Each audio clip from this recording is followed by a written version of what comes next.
Basically, all the matches I will be playing with motion controls. Tristan will be playing with a pro controller. Oh. And Tristan is a traditional fighting game player, so he's used to using the buttons for fighting games, whereas I am a very inexperienced fighting game player. I always forget all the combos. So for me, playing with motion controls really has opened up a new genre. Let's dive into the gameplay. Yeah, I would love that. I'm playing Lola Pop, and Tristan will be playing with Ribbon Girl. And we're playing on the new stage that will also come with the updates. Yeah, and you're also going to talk about this a little bit later on, because it's quite the interesting stage, especially with Lola Pop, if I might say so.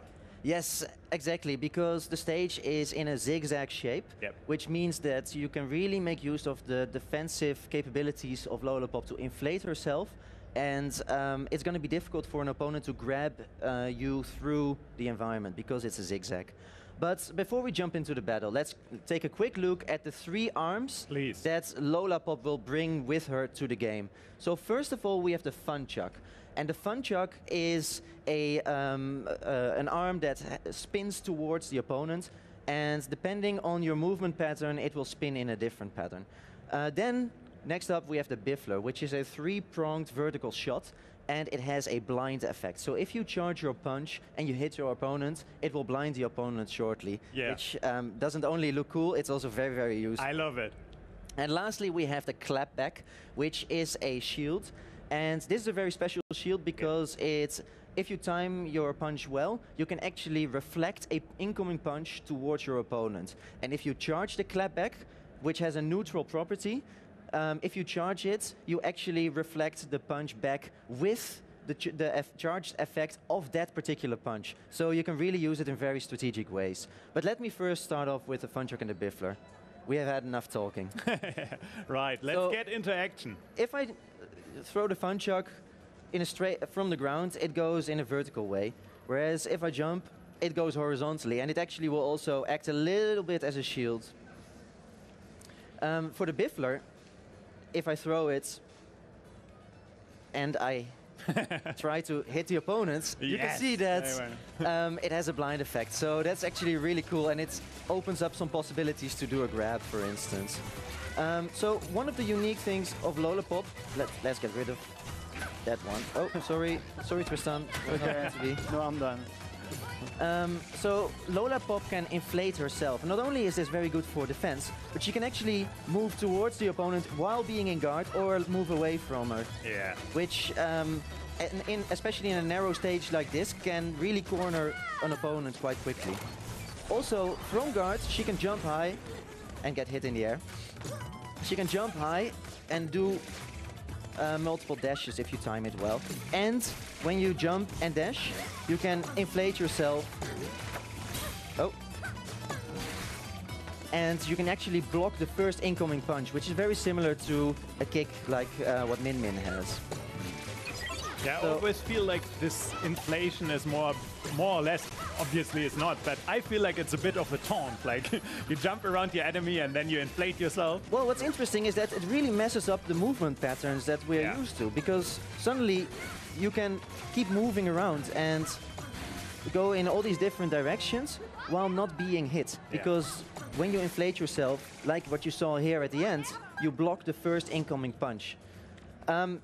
I think this was a good sort of introduction of these two weapons. Now let's go to the Clapback. So when I use the Clapback, I'm committing to a shield.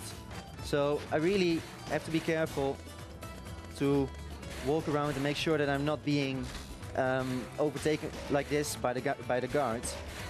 But Tristan is aiming very nicely at my shield. Oh. And you can see that I can punch it back to him.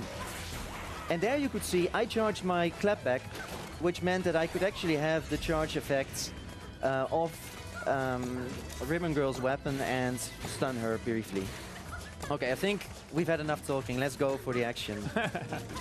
So while these two are going to fight a little bit, and we're going to see how the Biffler looks like and the Clapback actually, I can tell you that if you look carefully at Lola Pop's trousers, you can see the small air valve, if you want to, So it's really well done, beautiful design of her character at all. So I love her. Nice grab here. Yeah, I committed too early to the shield. So now this is a typical Tristan strategy of cornering me, but because I know him, I know that I can use my inflating capacities to block his first incoming punch. Oh, that's a good one. Oh, you were lucky there. I bet Tristan is happy that he doesn't have to talk as much because it's quite intense. But there you go. No. There's the comeback, but he misses. Oh, so close. Oh, wow, well done. But I need one more attack. Yeah, you need to keep her down. Thank you for letting me have a third round, please. Yeah, of course, of course. So what you could actually already see there was that Tristan made really good use of the zigzag shape of the stage to corner me in this lower area, and then it's really difficult to get out without conceding at least one or a few punches. And especially if you use the biffler like you did before, you want your enemy to stay blind, more or less. Yeah, exactly. Well, I actually now have a bit of a problem because Tristan made a very clever choice of arms, because he chose 2 Slap-a-Manders. But oh God. I was able to stop his super, that was good. Because the Slap-a-Manders often go around my clapback shield, so it's really difficult to bounce them back like what I did there. So basically, I'm playing one-handed now. Well done. So I have to probably be a lot more aggressive than what I would usually do with Lola Pop. Nice grab. And of course, immediately Tristan makes use of it by grabbing instead of punching. Ooh. So back and forth. Yeah, now I've got him.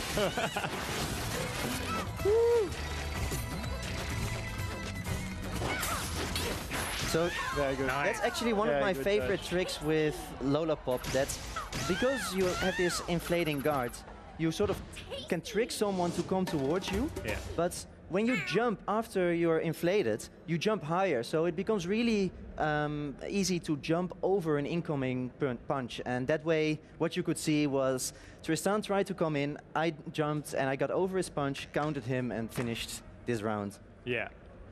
So now I think it's time to switch the roles. So now Tristan will be playing with Lola Pop and showing some other tricks. And I will be playing with Max Brass, which is a very heavy and a bit slow character. And we are also changing the stage because, as we were able to see before, and as you already pointed out, that the map that we saw before is really narrow and there's this zigzag thing to it, so it's hard to move around, and once you get cornered, it's hard to get away from your opponent, but this time we're in the stadium again. Exactly, and in the stadium it's going to be much more difficult for Lola Pop to really stay in the corner and hide behind her own shield. So this is why I actually chose the Kablammer, so that I can whip it over the clapback shield. But I still have to be careful because the clapback can still reflect my Kablammer, and that hurts with Max Brass. So what you can see now is that Tristan is really playing a ranged game. And for me, the best way to deal with this is to try and get at him from the top. So I'm gonna probably reveal my strategy now by grabbing him.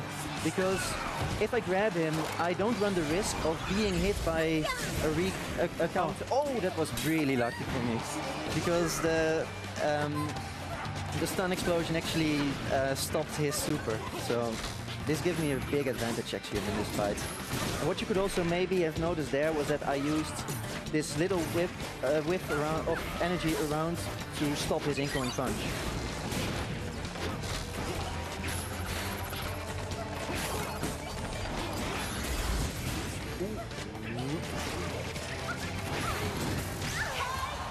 Well done. Yeah, so I think what you can see here is that Lola Pop definitely has a lot of mobility options, but if you get too stagnant, if you don't move enough, you're going to be very vulnerable to heavy punches. Yeah, exactly, because especially in this matchup against Max Press, you might think that Lola Pop has the upper hand because of her mobility, but it's kind of vice versa, right? Oh, yeah, well, maybe not. So, I'm trying to get enough charged punches in, but oh, wow, oh, wow, oh, no. Oh, this is painful. That was a really good one, and you can see that the effect with the Biffler is amazing. Yeah. It looks like Tristan suddenly changed his tempo. Ooh, that hurt. Yeah, well, I needed, but now what's interesting part is that Max Brass goes into his final attack pattern and he just keeps going for it. Oh no! That was stopped very shortly. Well, I think we can get a round 3 again. Yeah. All right. Stick to the Biffler. You're gonna stick to the Biffler. Well, then I'm gonna go for double roaster. It's gonna be speed against speed here.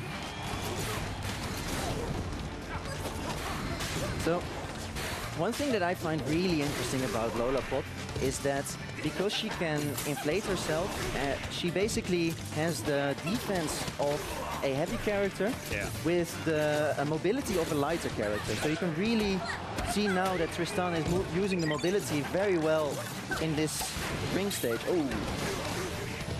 Yeah, and you also told me that you get so used to Lola Pop's mobility that once you switch the character, it's always a bit of a like rethinking of your playstyle because you don't have that kind of mobility anymore. Yeah, I'm often waiting for the bounce now. Yeah. Because I've been playing Lola Pop so much.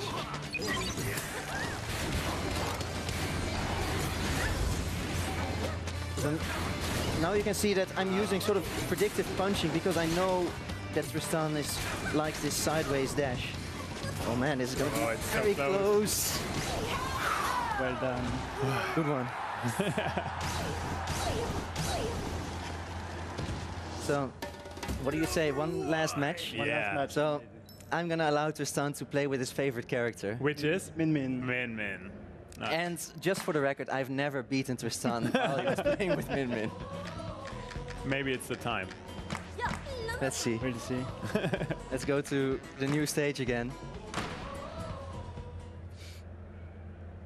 So let's talk a bit about the stage in general before we start into the matchup between Min Min and Lola Pop. So it's the new stage, obviously, that comes with Lola Pop. So it's her more or less home turf, if you want to. Yeah, exactly. Yeah, here is where she has been making a name for herself. You can see that there's a lot of candy influences. But what I particularly like is that at the side of the stage, there are some areas where you can squeeze a punch through, but it's going to be difficult to punch a grab through it. Yeah. So it's actually like a good defensive trick to be less vulnerable to direct hits, but you still have to be a bit careful because still something can go through. Yeah. All right. So let's jump into the third match, or third round.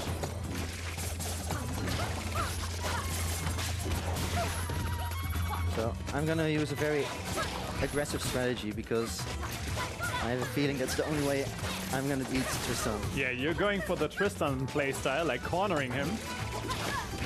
And now you could see actually, again, I blinded him. And then there's a little blue. Unlucky. Oh no, oh, that was a good one. But what you can see here is that I chose to use the Biffler as my sort of counter arm because the Biffler is a little bit quicker than the Ram Ram. And as a result... Oh. I'm really sorry about that. No worries, that was a good timing. Thank you. You're welcome. All right. Let's make it even. Yes. We're back.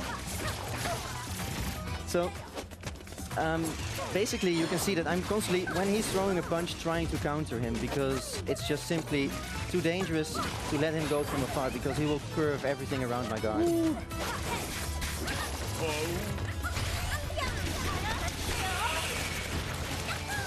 Oh no! Oh. Come on, Chris. I know you got it. Oh. So I'm being waiting it out. He has his super ready, so I have to be careful. Oh! No! No! So close. They come out too fast. Oh, well done, Tristan. I knew you were going to activate your super. That's why I already punched, but I was too late. Yeah. All right, one last. Oh no! I should have gone for a clap back. What do you mean one last? That doesn't sound optimistic at all, Chris. I know myself.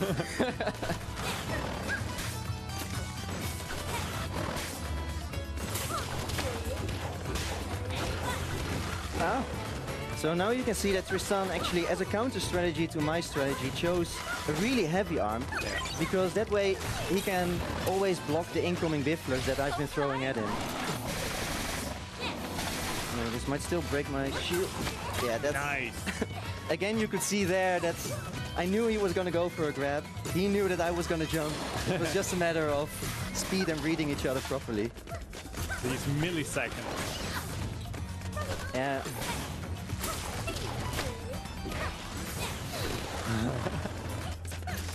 Oh, it's so tense. Well done.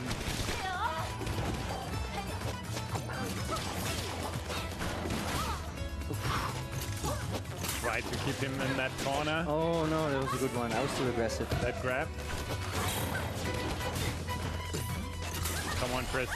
No, For the no, comeback. it's over. Ah. It's over. Well done. Oh, well done, guys. Well done. Thank you very much, Chris. So, I think we've been able to show the potential of Yeah. Lola Pop.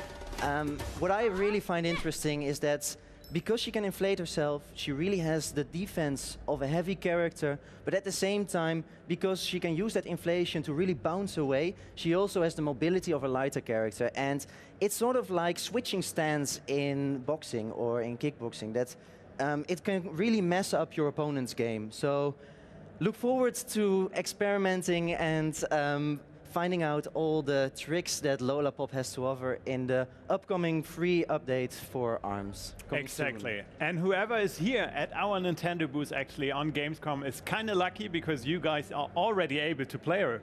Yes, exactly. We have Lola Pop already as a playable character here at Gamescom. So if you're here on the show floor, please check it out at the ARMS stations and enjoy bouncing around with Lola Pop. Yeah, it will be so interesting seeing all these players here at Gamescom trying out different techniques and see how they are going to adapt to Lola Pop when playing her or playing against her. So thank you guys here at Gamescom, obviously, for listening, and thank you very much to